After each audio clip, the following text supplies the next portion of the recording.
اجعلنا همنا غمنا فرجا عاجلا برحمتك يا ارحم الراحمين.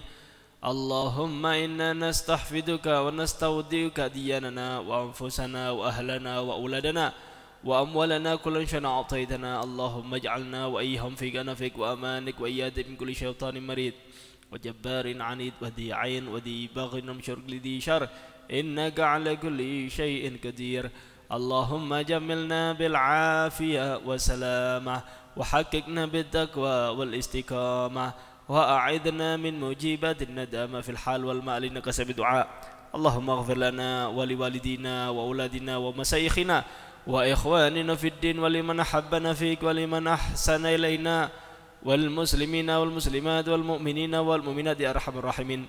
وصل اللهم على عبدك رسولك سيدنا محمد وعلى آله وصحبه وسلم وارزقنا كمال المتابعة له ظاهرا وباطنا في عافية وسلامة برحمتك يا أرحم الراحمين.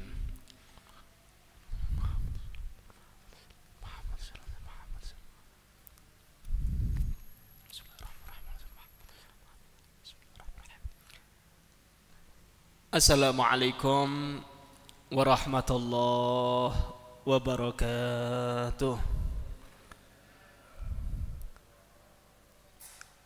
Bismillahirrahmanirrahim. Alhamdulillahirabbil alamin wa bihi nasta'in ala umuri dunya waddin. Wa sallallahu wa sallam ala sayyidina Muhammadin khatamun nabiyyin wa ala alihi wa sahbihi ajma'in. Wala haula ولا قوة إلا بالله العلي العظيم. سبحانك لا علم لنا إلا ما علمتنا إنك أنت العليم الحكيم. رب اشرح لي صدري ويسر لي أمري واحلل عقدة من لساني يفقه قولي آمين. Hadirin muslimin rahimakumullah. Ya napa Pak? Wis kerungu kuburan di Keduk dah Pak. Nggih. Masya Allah. Niku kuburan abani kula niku nggih. Abah saya, kakek saya, buyut saya itu sing difitnah kuburan fiktif, kuburan nindes, kuburan kiai, yaitu Pak. Nah ini kan kurang ajar nggih, kurang ajar. Nah, saat ini sedikit saya akan jelaskan bagaimana orang kafir itu kepingin ngacak-ngacak Islam, Pak. Nggih, jadi ngenten. Fitnah nasab Ba'alawi, kemudian bongkar kuburan Ba'alawi. Itu memang ujian bagi keluarga. Kemudian perlu diketahui juga itu ujian juga bagi umat Nabi Muhammad sallallahu alaihi wasallam. Diuji, Pak. Nggih. Yang benar-benar cinta kepada Nabi Muhammad, yang benar-benar cinta kepada waliullah, orang soleh, yang cinta kepada keluarganya Nabi Muhammad. Nah, saat ini pembuktian Allah uji. Ketika ada kuburan orang soleh, wali min auliyaillah, keturunan Nabi Muhammad sallallahu alaihi wasallam dibongkar, itu ujian bagi keluarga sekaligus bagi umat Nabi Muhammad sallallahu alaihi wasallam. Di situ kelihatan, Pak, mana yang benar-benar cinta kepada orang soleh, mana yang benar-benar cinta kepada keluarganya Nabi Muhammad, bakal kelihatan. Nah, di situ akan terpilah-pilah nih, Pak. Ada yang nangis, nggih. Ada yang biasa-biasa saja. Ada yang ngapok-ngapok, no. Ini ada nih. Karena itu saat ini ujian bagi kita semua untuk membuktikan kita cinta kepada Nabi Muhammad, kita cinta kepada keluarganya Nabi Muhammad sallallahu alaihi wasallam. Harapan kita mudah-mudahan fitnah ini segera diantas oleh Allah Subhanahu wa taala dan umat Nabi Muhammad dipersatukan lagi oleh Allah Subhanahu wa taala. Barokah auliyaillah, nggih, barokah Nabi Muhammad sallallahu alaihi wasallam.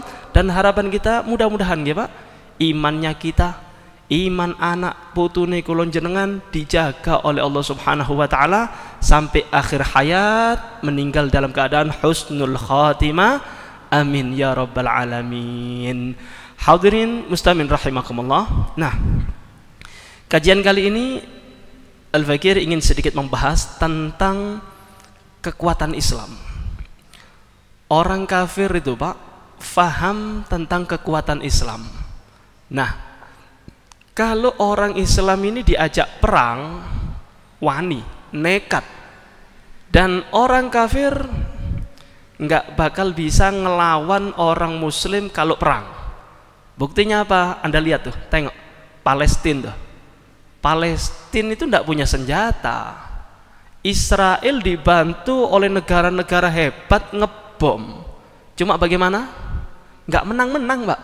Kenapa? Karena orang Islam itu ada kekuatan iman, ada ajaran jihad, yaitu melawan musuh-musuhnya Allah. Kalau meninggal dunia mati syahid. Nah, orang kafir muter otak, ya apa carane iki? Bagaimana caranya ngerusak Islam tanpa peperangan? Nah, mereka tahu tentang kekuatan Islam, maka dari itu dipinjam mulutnya orang-orang munafik, dipinjam mulutnya orang-orang hasud untuk merusak Islam dari dalam. Maka dari itu hati-hati. Ini propaganda untuk merusak, merongrong ajaran Islam, menghancurkan Islam dari dalam. Maka dari itu yuk kita kaji hadis Nabi Muhammad sallallahu alaihi wasallam yang menerangkan tentang kekuatan Islam. Hadis ini dinukil oleh Imam Suyuti di dalam kitab Ihya'ul Maid. Nabi Muhammad sallallahu alaihi wasallam bersabda begini, "Thalasun man hafidhahunna hafidhahullahu lahu dinahu wa dunya." Ada 3 perkara, kata Nabi Muhammad nih. Siapa orang yang menjaga 3 perkara ini, maka Allah akan menjaga agamanya. Allah akan menjaga daripada urusan dunianya. Insya Allah meninggal husnul khatimah, dan insya Allah hartanya diberi keberkahan oleh Allah subhanahu wa ta'ala.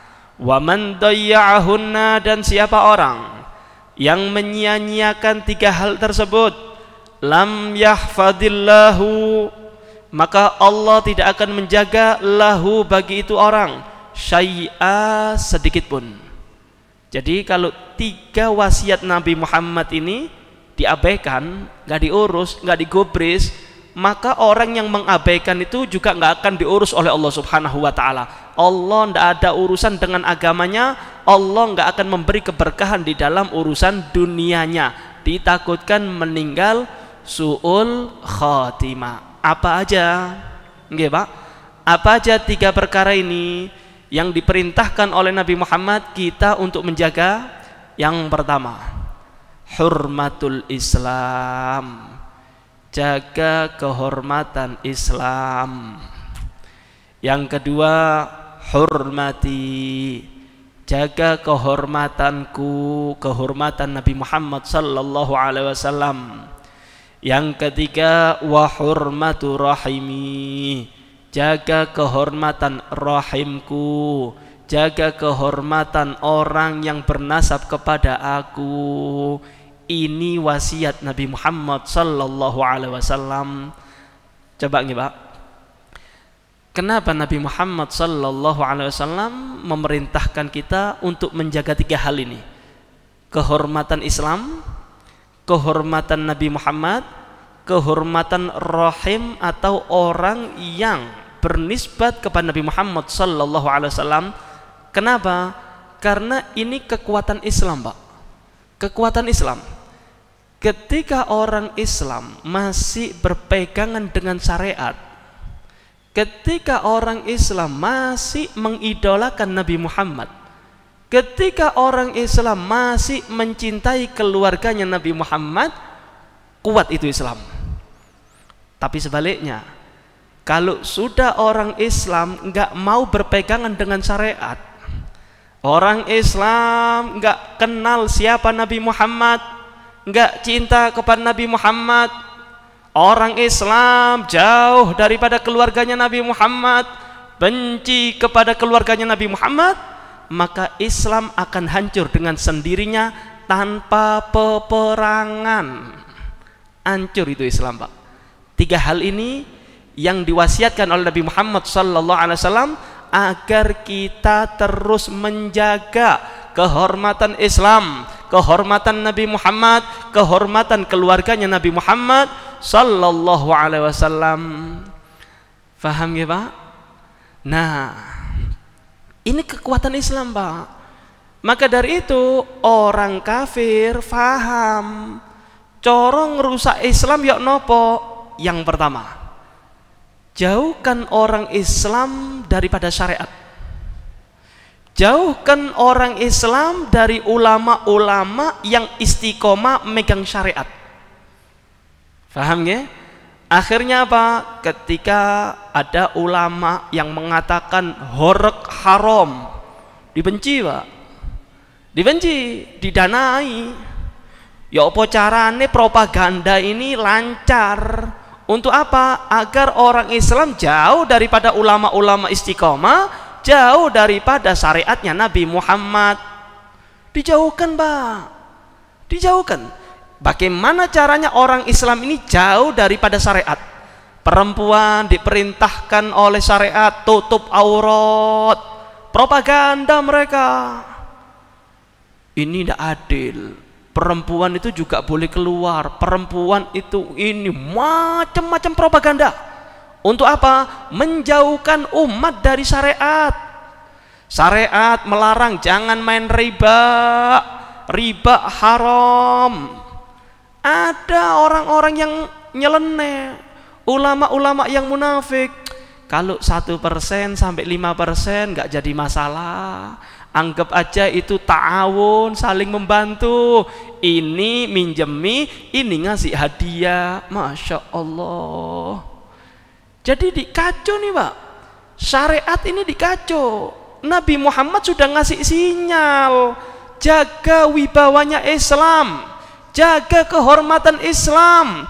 Ini sinyal dari Nabi Muhammad. Nanti akhir zaman bakal ada orang yang memporak-porandakan syariatnya Nabi Muhammad. Diporak-porandakan, Pak. Diadu domba. Ini negara NKRI. Ini negara Pancasila. Ini nggak bisa hukum Islam di... Wah, macam-macam dah. Ini omongan bukan orang beragama nih. Iki omongan wong PKI nih, Pak. Itu kan hak macam-macam sudah. Pokok ya apa carane syariatin Nabi Muhammad dihancur no? Terjadi nggak, Pak? Terjadi. Dijauhkan nih, Pak. Dijauhkan nih ulama daripada umat. Umat dijauhkan daripada syariatnya Nabi Muhammad sallallahu alaihi wasallam. Monggo, silahkan jenengan Islam cuma KTP. Paham ya? Silahkan. Anda boleh beragama Islam, cuma kehidupan jenengan jangan syariat. Kerjane jenengan ojo manut syariat. Ngurusi rumah tangga jangan sesuai dengan ajaran Islam. Monggo silahkan. Jenengan mau KTP-nya Islam nggak jadi masalah, tapi kerjoane ojo kerjoan Islami. Ngurus rumah tangga jangan ngurus rumah tangga seperti syariatnya Nabi Muhammad. Dijauhkan, Pak. Perempuan pakai cadar bagus nggak? Bagus, nutup aurat. Akhirnya dikasih propaganda cadar adat Arab, cadar ninja, macam-macam sudah. Nih, umat Nabi Muhammad diajari benci kepada syariatnya Nabi Muhammad. Harus sadar jenengan, Pak. Ini ngancurkan Islam dari dalam. Kalau jenengan belum bisa melaksanakan syariat Nabi Muhammad dengan sempurna, minta sama Allah. Ojo ece-ece. Jangan Anda mempermainkan syariatnya Nabi Muhammad. Kalau ada orang ngomong hal ini, pekerjaan ini haram, jenengan istighfar, astagfirullah. Kerjaanku koyo ngene ya Allah, haram nggih. Mugi-mugi pun aku angsal nyambut damel sing liyane. Kan enak, Pak. Zaman sekarang enggak. Kalau sudah ada ulama yang sesuai dengan syariat, dicap radikal. Paham ya? Untuk apa? Biar Anda jauh dari ulama yang istiqomah, biar jenengan jauh daripada syariatnya Nabi Muhammad. Hurmatul Islam. Nabi Muhammad sudah titip, umatku, jaga kehormatan Islam. Akan diacak-acak ini syariatnya Nabi Muhammad. Ya Allah. Yang kedua, Nabi Muhammad titip, wa hurmati, jaga kehormatanku. Nabi Muhammad titip nih Pak, jaga kehormatanku. Kenapa? Ini nanti bakal datang nih Pak, bakal datang orang-orang yang mengajarkan kita untuk jauh dari Nabi Muhammad sallallahu alaihi wasallam, untuk benci kepada Nabi Muhammad, untuk kita nggak kenal kepada Nabi Muhammad. Macam-macam propagandanya. Nggih, di antaranya apa? Agar kita benci kepada Nabi Muhammad. Kalau umat Islam, nggih, kalau umat Islam langsung diajak benci kepada Nabi Muhammad, spontan sadar. Kan ngonten nggih, Pak? Jenengan nih semua nih diajak musuhan kepada Nabi Muhammad, berani nggak? Nggak berani, sadar. Wah, nggak mungkin, Beb, aku musuh Nabi Muhammad. Kan ngonten nggih? Diadakan propaganda. Caranya bagaimana? Dibangkitkan rasa kesukuan. Dibangkitkan nih Pak. Ada pribumi, ada Arab. Niki imigran. Ini ngiring jenengan untuk benci Nabi Muhammad, Pak. Anda tidak sadar. Kalau Anda diajak benci kepada Nabi Muhammad, langsung sadar. Tapi digiring pelan-pelan. Yuk jenengan pribumi, kita Islam bukan Islam Arab, kita Islam Nusantara. La haula wala quwata illa billah. Di kotak-kotak jenengan Pak. Lama kelamaan ketika sudah terpatri dalam otak jenengan, selalu Anda mendengarkan tentang benci kepada Arab. Delok wong Arab itu gregetan jenengan Pak. Benci. Lama kelamaan Anda tidak sensitif kepada Nabi Muhammad. Ketika Nabi Muhammad diece-ece, ketika Nabi Muhammad direndahkan martabatnya, nggak ono sing ngamuk. Nabi Muhammad rembes, ngamuk jenengan. Nggak sadar sudah. Nabi Muhammad kalau seumpamane urip zaman sakniki nyolong jambu, loh. Itu pun orang Islam nggak sadar. Dianggap dagelan. Kenapa? Karena sudah terpatri dalam pikiran yang jenengan kesukuan. Nabi Muhammad bukan suku saya. Nabi Muhammad orang Arab, saya suku Nusantara. Nih yang terjadi zaman sekarang. Hormati, jaga kehormatanku, kata Nabi Muhammad. Anda kalau benar-benar cinta kepada Nabi Muhammad, nggih Pak, konsekuensinya Anda harus cinta kepada sukunya Nabi Muhammad. Harus. Monggo jenengan yang suku Jawa cinta kepada sukunya jenengan, silahkan. Jenengan mau orang Cina, mau orang Banjar, orang Madura, cinta kepada sukunya, monggo. Cuma hati-hati, jangan sampai benci kepada sukunya Nabi Muhammad. Nabi Muhammad nih Pak pernah menasehati sahabatnya yang bernama Salman Al-Farisi, yang artinya begini, wahai Salman, jangan sampai kamu benci aku. Kaget Salman nih Pak, wahai Rasul, mana mungkin aku benci kepada kamu wahai Rasulullah. Aku bisa dapat hidayah, aku bisa memeluk Islam itu gara-gara jenengan. Enggak mungkin saya benci kepada jenengan. Maka Nabi Muhammad menjelaskan, ketika kamu benci Arab, akan berpisah agama daripada kamu. Benci Arab sama dengan benci Nabi Muhammad sallallahu alaihi wasallam. Siapa yang bersabda? Nabi Muhammad, bukan saya. Nabi Muhammad sudah memberi peringatan, hati-hati. Konsekuensi cinta kepada Nabi Muhammad harus cinta kepada sukunya Nabi Muhammad sallallahu alaihi wasallam. Faham Pak? Zaman sekarang propaganda macam-macam Pak. Untuk apa? Menjauhkan jenengan dari Nabi Muhammad sallallahu alaihi wasallam. Saya Pak pernah ngelihat video nih. Ada seorang ulama, orang ya tokoh lah, ceramah ngenten Pak. Mungkin jenengan ketawa. Ulama ini tokoh nih ngatakan begini, makan pakai tangan 3 jari itu kan sunnah nggih Pak? Sunnah nggih? Nah, tokoh agama ini mengatakan apa? Ya mesti wong Arab. Paham nggih? Dikit-dikit Arab, ya mesti orang Arab makannya kurma sama roti pakai tangan 3 jari pantes. Lah kula jenengan tiang Jawa. Lah kula jenengan kita nih semua orang Jawa, makannya soto, makannya rawon, mosok nggih tangan. Loh. Coba nggih Pak. Itu semua yang hadir ngakak Pak. Semua yang hadir ketawa. Padahal ini melecehkan sunnahnya Nabi Muhammad. Nggak sadar. Kenapa? Dibangkitkan rasa kesukuan, kemudian dibencikan kepada suku Arab, digiring jenengan, diceritakan seperti itu, nggak sadar jenengan. Itu melecehkan sunnah Nabi Muhammad. Ya Allah. Ini Pak yang kita takutkan Pak. Ketika umat Islam sudah jauh dari Nabi Muhammad, ketika umat Islam tidak mengidolakan Nabi Muhammad, hancur Islam Pak, hancur. Nggak usah perang, hancur ini Islam. Kekuatan Islam ketika Anda masih mengidolakan Nabi Muhammad sallallahu alaihi wasallam. Faham ya Pak? Kemudian ada lagi aliran-aliran yang menyebabkan jenengan jauh dari Nabi Muhammad. Caranya bagaimana? Diciptakan aliran baru. Orang kafir nih Pak, Yahudi nih yang nyiptakan nih. Ngatakan apa? Maulidan bid'ah. Muji Nabi Muhammad jangan berlebihan. Loh. Faham jenengan niki nggih?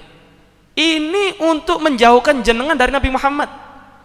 Kalau nggak ada maulidan, nggak muji Nabi Muhammad, saya mau tanya sama jenengan, Anda bisa kenal Nabi Muhammad? Maulidan, sholawatan, itu untuk merangsang jenengan cinta kepada Nabi Muhammad, merangsang iman jenengan kepada Nabi Muhammad.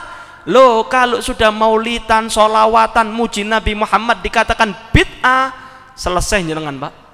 Jenengan tidak bakal cinta Nabi Muhammad, jenengan tidak bakal tahu siapa Nabi Muhammad, jenengan akan tipis imannya kepada Nabi Muhammad sallallahu alaihi wasallam. Ini propaganda Pak.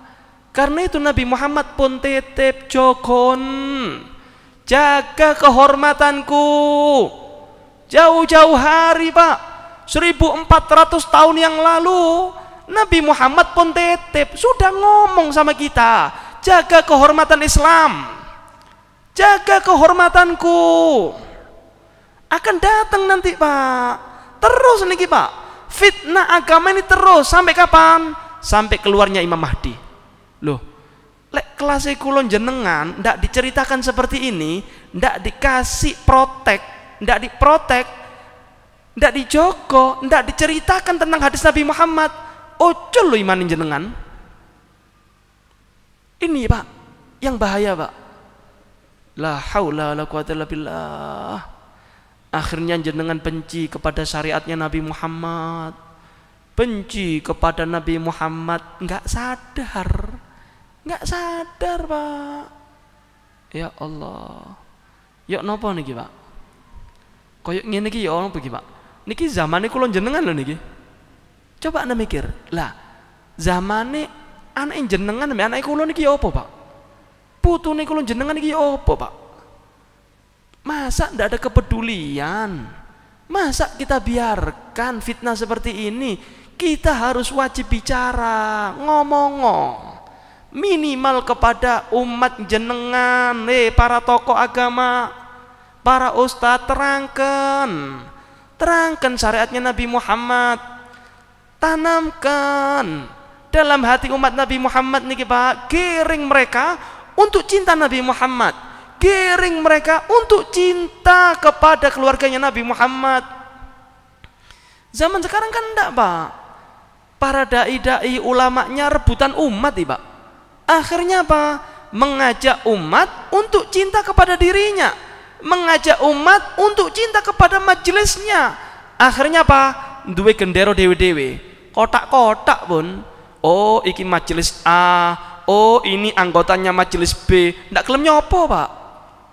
Terjadi enggak? Terjadi. Kenapa? Ulamanya khianat, enggak mau menerangkan, enggak mau mengajak umat untuk cinta kepada Nabi Muhammad. Rebutan umat, Pak. Ya Allah. Loh, mosok enggak sadar-sadar, Pak? Ini fitnah sudah kelihatan nyata di depan kita. Kuburan sing ono jasad tadi ya dikeduk meneng kabeh kok. Loh. Ini kalau diteruskan, Pak, dikeduk kabeh mari ini, Pak. Dikeduk semua nih. Semua. Setelah habaib kiai digarap mari ini. Delok niki. Lihat ya. Ya, pertama habaib digarap nih. Bentar lagi para kiai. Pondok-pondok kiai bakal diserang, Pak. Ini kekuatan Islam niki. Dijauhkan ini umat, ojo sampai cedek kali ulama sing istiqomah. Jangan sampai megang syariat. Diciptakan ulama-ulama munafik sama mereka. Propaganda, pakai medsos, koyok-koyok umatnya wakeh ngenten pun. Nang dindi ceramai provokator. Provokasi umat itu ini loh. Loh, kok ndak sadar jenengan? Diajak musuhan kok ndak sadar jenengan? Iki ta dakwah Wali Songo kayak ngene, ngadu domba umat. Coba cari bukti mana ajarannya Wali Songo ngadu domba umat ini mana, Pak? Cari. Lu kok ndak sadar, Pak? Kulon jenengan ini dirong-rong tekon jero, dirusak dari dalam, di kotak-kotak niki umat. Kalau ada pribumi cinta kali Habib di warabo mukibin. Loh, ini kurang ajar nih, Pak. Ini ngotak-ngotak ini. Ya Allah, la haula wala quwwata illa billah. Hancur loh Islam nih, Pak. Kalau kita ndak nerangkan seperti ini, ndak nyadarkan umat, waduh, tambah parah. Parah. Hancur Islam dengan sendirinya tanpa peperangan. Allah. Betul ini, Pak. Sing sadar. Yuk, balik. Pegangan syariatnya Nabi Muhammad. Cintakan anak kita kepada Nabi Muhammad. Idolakan anak kita kepada Nabi Muhammad sallallahu alaihi wasallam. Cekel rapat-rapat nih, Pak. Cekel. Kemudian yang ketiga, ini yang terakhir, pesannya Nabi Muhammad sallallahu alaihi wasallam. Wa hurmatu rahimi. Tahu nih Nabi Muhammad nih. Umatku, jogon kehormatan keluargaku, jaga kehormatan rahimku, jaga kehormatan orang-orang yang menjadi kerabatku. Ini kan sinyal dari Nabi Muhammad bahwasanya keluarganya Nabi Muhammad bakal jadi sasaran untuk dibenci. Mulai zaman dulu, Pak. Jangan kaget jenengan. Saya terangkan ini biar jenengan benten kali orang-orang yang benci. Kenapa? Medeni, Pak. Medeni, nakuti.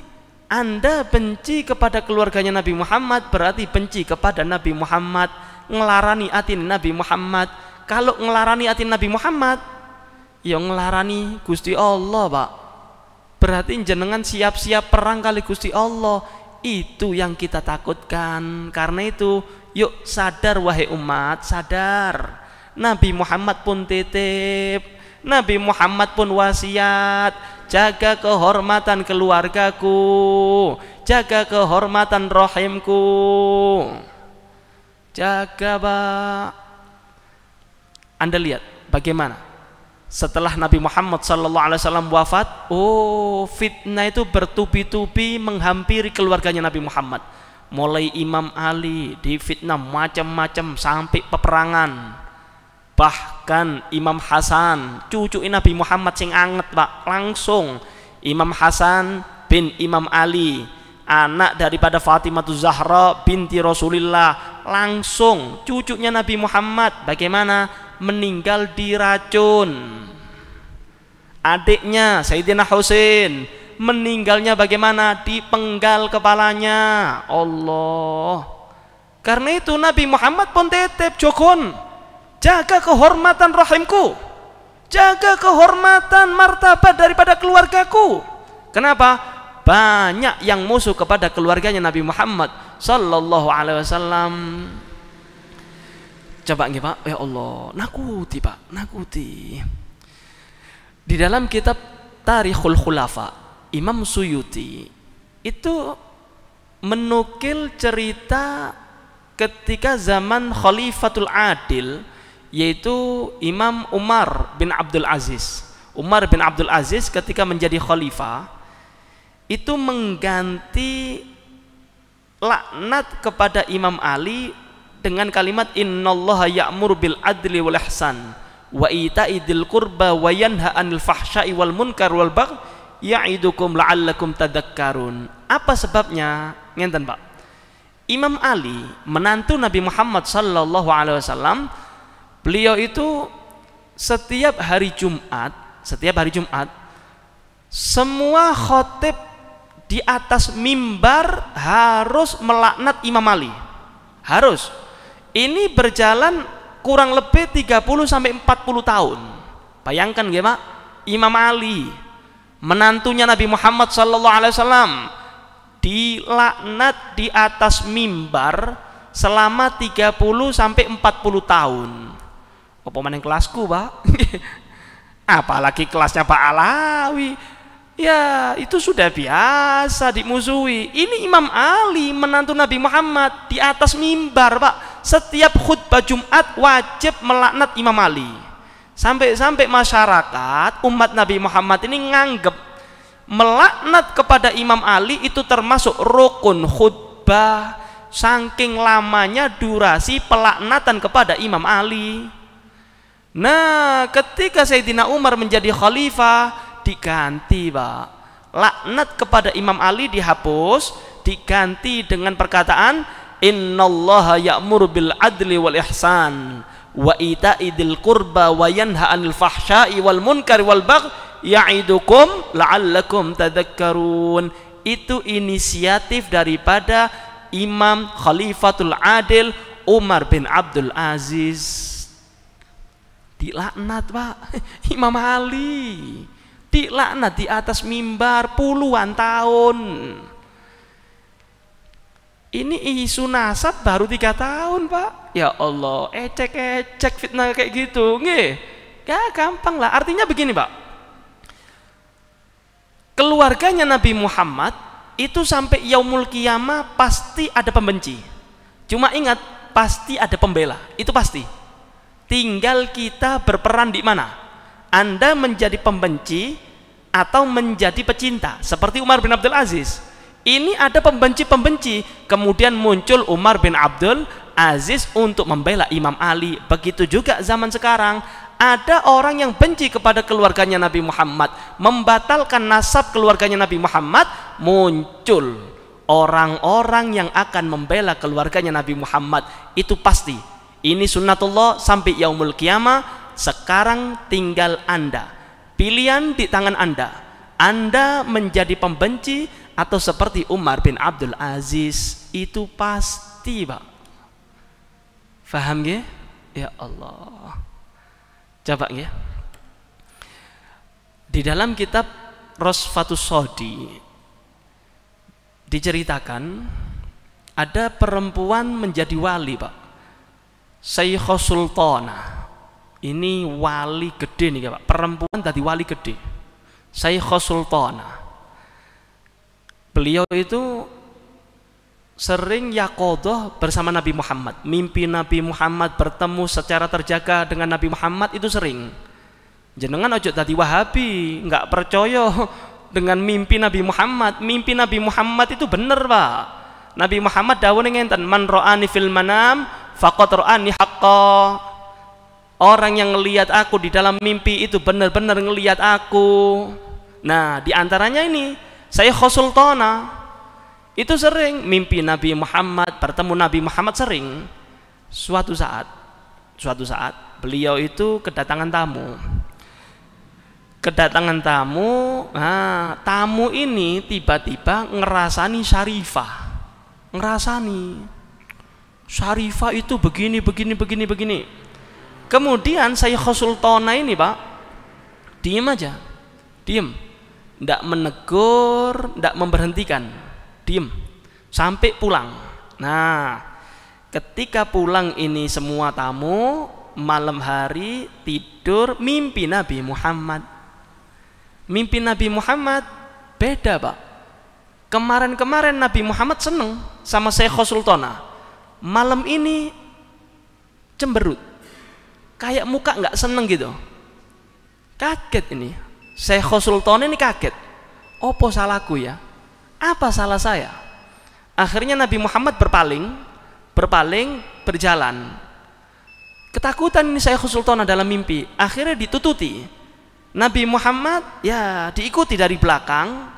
Ternyata Nabi Muhammad nyampe satu rumah. Nabi Muhammad nunjuk, hadhihi diyarul ahibbah, hadhihi diyarul ahibbah. Hei Sultana, ini rumah kekasihku, ini rumah kekasihku. Langsung Syekhul Sultana itu kaget, bangun, nyesel. Kenapa? Yang ditunjuk oleh Nabi Muhammad ternyata rumah Syarifah, cucu Nabi Muhammad, yang digonjeng, yang dirasani oleh tamunya Syekhul Sultana pagi hari. Cuma Syekhul Sultana ndak negur, ndak menjaga kehormatan keluarganya Nabi Muhammad. Akhirnya apa? Dapat imbas, Nabi Muhammad pun nggak terima. Jenengan faham, putuku dirasani. Jenengan faham, cucu saya itu digunjing. Kenapa jenengan diam saja? Seakan-akan seperti itu. Sampai Nabi Muhammad nuding, Syekhul Sultana, ini rumah kekasihku, ini rumah kekasihku. Putu Nabi Muhammad Pak, sekelas wali Syekhul Sultana dapat teguran langsung dari Nabi Muhammad gara-gara tidak menjaga kehormatan keluarganya Nabi Muhammad. Lalu bagaimana dengan nasib kita? Nasab Ba'alawi dibatalkan, kuburane Habib dibongkar, kemudian Anda diam, kemudian Anda mengatakan biarkan, itu urusannya habaib. Hati-hati, tanggung jawab di hadapan Nabi Muhammad SAW. Ini bukan urusan Ba'alawi, ini urusannya umat. Semua bakal tanggung jawab di hadapan Nabi Muhammad SAW. Urusan semua umat Nabi Muhammad SAW. Dan saat ini pembuktian siapa yang benar-benar cinta kepada Nabi Muhammad, siapa yang benar-benar cinta kepada keluarganya Nabi Muhammad, saat ini mereka diuji oleh Allah Subhanahu wa ta'ala. Ya Allah, faham Mbak? Nah, kita berdoa Pak, mudah-mudahan kita semua, anak putu kita semua cinta kepada keluarganya Nabi Muhammad, cinta kepada Nabi Muhammad, megang syariatnya Nabi Muhammad sampai akhir hayat. Dan harapan kita, Nabi Muhammad cinta kepada kita Pak, Nabi Muhammad bahagia dengan kita, Nabi Muhammad seneng kilo sing bantu putuku, ini loh yang membantu keluargaku, ini loh dibanggakan Nabi Muhammad SAW. Dan harapan kita, Nabi Muhammad sudi memberi syafaat kepada kita di hadapan Allah Subhanahu wa ta'ala. Amin ya rabbal alamin. Wa hada minni, wassalamualaikum warahmatullahi wabarakatuh. Al-Fatihah bil qabul wa tamam likulli sulul ala hadrasul Muhammadin sallallahu alaihi wasallam. Al-Fatihah. Bismillahirrahmanirrahim.